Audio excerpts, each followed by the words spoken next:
Hey guys, it's Yorkie here and welcome to the channel for my review on the Simagic GT Neo steering wheel that I have in my hand here.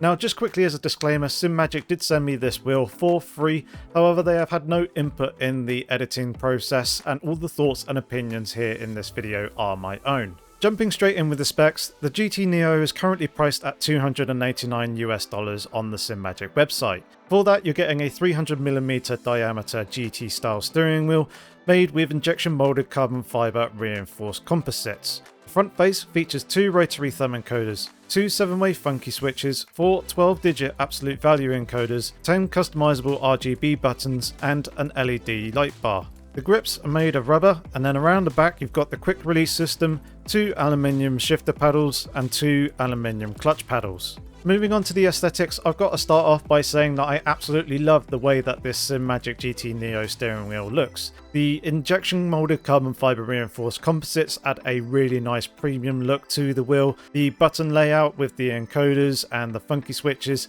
are visually pleasing with a nice symmetrical layout. And once the wheel is plugged in, there's a nice diffusion of lights here in all the wheels and buttons. As standard, the GT Neo doesn't feature any stickers on the wheel, however Simagic do provide two sticker sheets allowing you to choose what stickers to apply to the various buttons and around the encoders. The options here are good with a nice font applied to the stickers with text or letters on them. However, I would have liked to have seen a few more options that were more text orientated, such as WIP for wipers or FL for flashing lights rather than having to use some of the imagery stickers. And the final nitpicky thing was that some of the stickers were slightly off center, which kind of made them unusable for a perfectionist like me who likes to have everything centered perfect and in line where possible.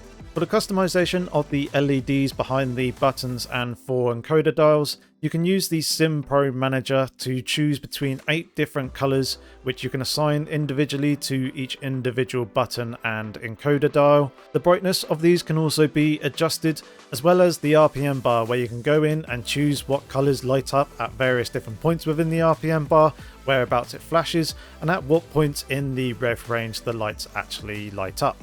Moving on to the performance and functionality of this wheel, I'm pleased to say that things are impressive here too. The rubber grips have a very nice subtle sculpt into them at the front, guiding your thumbs into the thumb holes, which also have plenty of space. And then the side and back portions of the grips have quite a nice chunky feel to them, allowing your fingers to really wrap round and grip hold of the wheel. Some wheels feel a little bit too thin in this area, however this wheel has no such issue with some extra bolstering around the back there for your fingers to grip onto. It gives me great confidence in the corners and allows me to maintain a comfortable grip over a longer period of time where I don't feel like I'm stressing my forearms holding onto the wheel. The buttons are positioned very nicely, with 6 of them within very easy reach of your thumbs and then 2 others a little bit further down with a slight adjustment grip.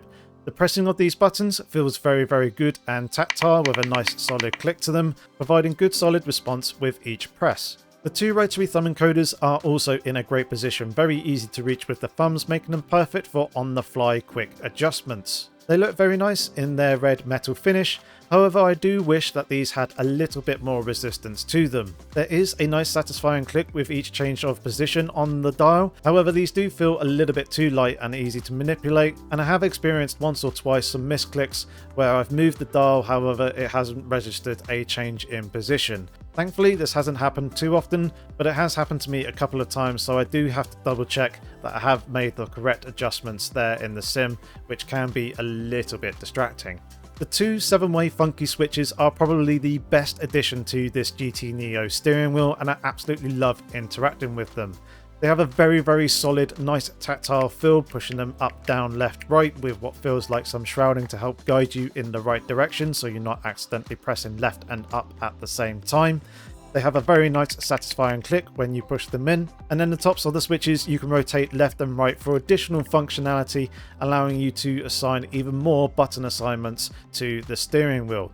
These make it very easy to interact with the game menus and with multifunction displays or a black box on the HUD, quickly flicking through options, making the adjustments that you need without having to look down at the steering wheel, and they just help provide fantastic rapid interaction. There is one small downside to these funky switches, and that is their positioning.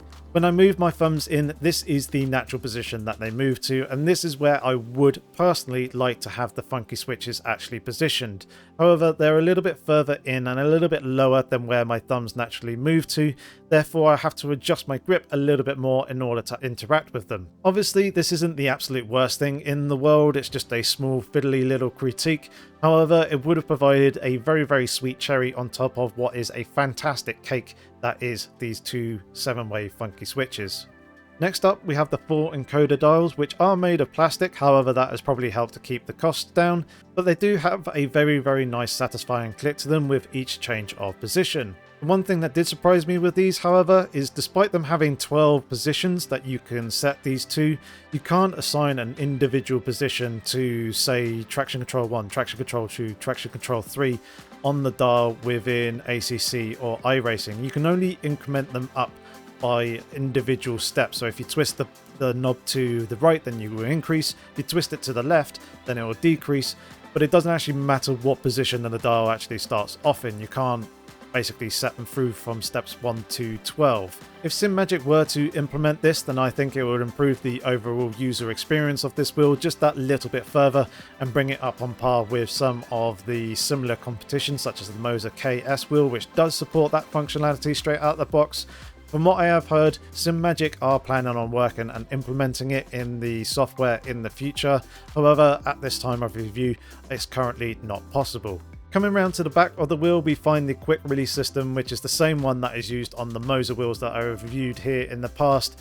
Absolutely fantastic quick release system. Have no faults with it whatsoever. Very strong, sturdy. Absolutely zero flex and play within it once it is secured and locked in position.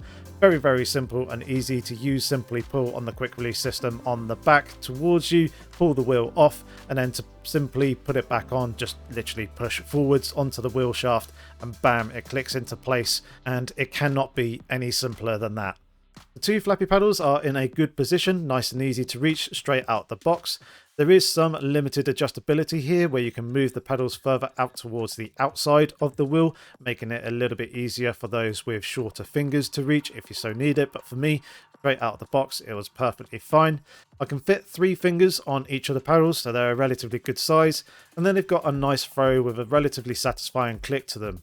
They do have dampers installed already straight out the box, so your partner or other people in the room or near vicinity to you will be thankful that these do have the dampers fitted straight away. For me personally, it doesn't subtract from the experience, and the performance is absolutely perfect and spot on as well. And then we have the 2 clutch pedals, which again have great positioning and a very nice amount of travel and throw to them.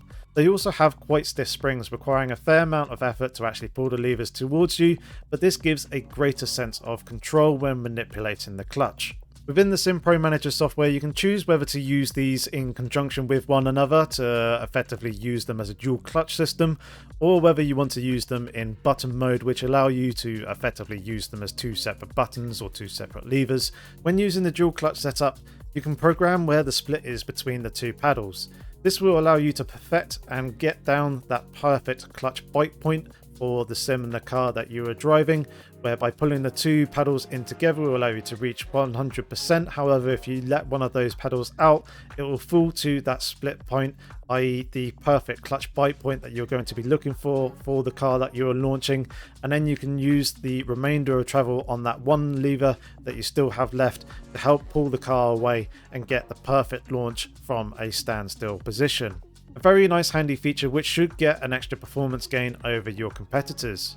As well as this GT Neo, Simagic did also send me their MagLink kit as well, as I use a Moser R12 wheelbase, and of course the Simagic GT Neo would not work with the Moser wheelbase straight out of the box. The MagLink allows you to use Simagic wheels on other wheelbases, allowing you to plug the rim directly into the PC via USB. Installation of the MagLink is relatively easy, just follow the instructions provided. Once it's installed and fitted back on, you can then attach the wheel to any non-Simagic wheelbase that uses the same quick release system. Simply plug the coil cable into the back of the GT Neo and then attach it to its extension port, and then plug the other end of the USB cable into your PC, and hey, you are good to go. As a pro tip, you can wrap the coil cable around the shaft of the wheelbase in order to avoid it drooping down and banging against your knees whilst you are driving, distracting you. and you shouldn't have to worry about the cable snagging here. There is quite a bit of extension and an elasticity to this cable, so providing that you're not pulling it to its absolute extremes, under normal circumstances it shouldn't be an issue. As previously mentioned, this kit is needed to use the Simagic GT Neo with non-Simagic wheelbases.